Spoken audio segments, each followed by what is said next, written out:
భాగ్యము నీదేనమ్మా.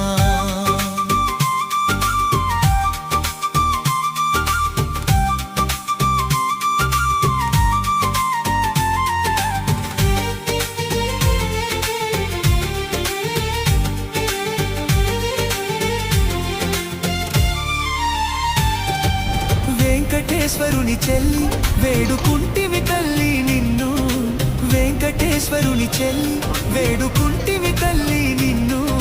పిలిచిన పలికేవంటూ పేరు పేరున కొలిచేమమ్మా, పిలిచిన పలికేవంటూ పేరు పేరున కొలిచేమమ్మా. తిరుపతి మా గంగమ్మ మము చల్లగా చూడాల.